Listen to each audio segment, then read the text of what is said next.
Assalamualaikum warahmatullahi wabarakatuh. Yang terhormat Ibu Dr. Haljuliza Basari, SPD MSI, selaku dosen pengampu mata kuliah Islam dan Peradaban Melayu, dan teman-teman PAI 2 Angkatan 2018 yang saya banggakan, beserta para penuntut ilmu yang sedang menyaksikan video ini.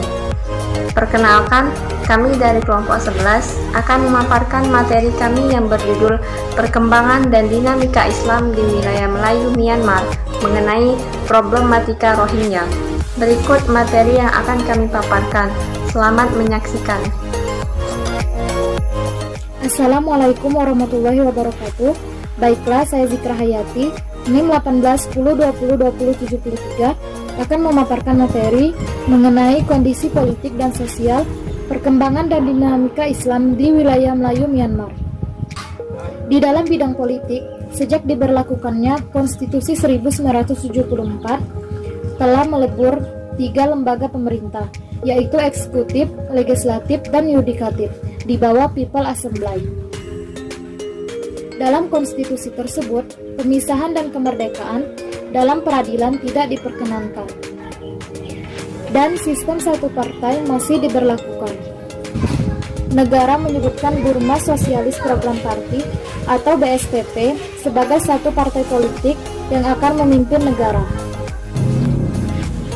Semenjak BSPP dinyatakan sebagai partai politik yang akan memimpin negara, penduduk muslim tidak mendapat ruang untuk ikut berpartisipasi dalam bidang politik. Penduduk muslim Rohingya yang memperjuangkan otonomi tidak mendapatkan perhatian dan perkembangan positif, bahkan menjadi tumpuan kesalahan bagi pemerintah. Setelah pemerintah mengambil tindakan untuk mengadakan kebijakan pintu terbuka karena desakan internasional, kehidupan penduduk muslim mulai membaik.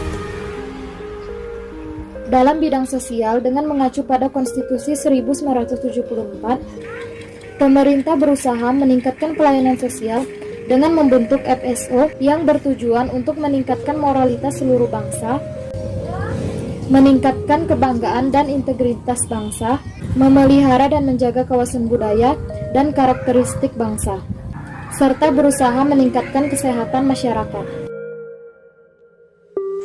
Baiklah, saya Zulfa Afianita Maharani, NIM 1810202074 akan menjelaskan bidang ekonomi. Seorang pengembara asli Portugis yang berkunjung ke India menyatakan bahwa perdagangan yang dijalankan oleh Islam antara Burma dan India mengalami peningkatan, di mana pada saat itu barang-barang seperti rempah, katun, batu yang berasal dari Asia Tenggara dan Selatan merupakan barang-barang yang dibutuhkan di kawasan Timur Tengah dan Eropa. Dalam bidang ekonomi, Muslim Myanmar sebagian besar berprofesi sebagai seorang petani, sedangkan Muslim keturunan India berprofesi sebagai seorang pedagang dan dikenal sebagai seorang pedagang yang tangguh. Peranan dan posisi mereka yang kuat di bidang ekonomi dihancurkan oleh para penguasa sosialis yang melarang perdagangan bebas, membatasi arus perdagangan internasional, menekan impor, dan memperlakukan uang secara ketat. Selanjutnya, kondisi budaya. Yang pertama yaitu etnis Rohingya. Myanmar merupakan wilayah bagian dari kawasan Islam Asia Tenggara yang Muslim Rohingya menetap di Arakan semenjak abad ke-7.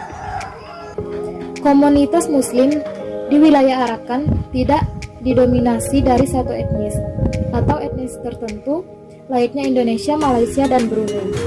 Etnis Muslim di Arakan terbagi atas etnis Kreole, Arab, Persia, Turki, Tatan, Mogol Bengalis, dan Indo-Mongoloid.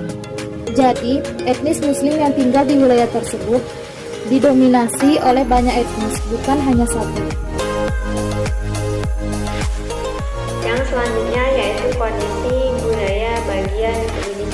keagamaan Islam.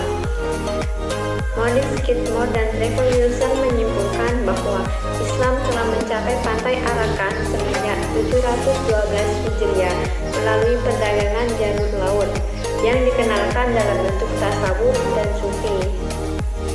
Arakan Kronik menyatakan bahwa para sufi muslim telah mengunjungi pantai Arakan dengan bukti adanya kuil muslim yang disebut Bajang Makom.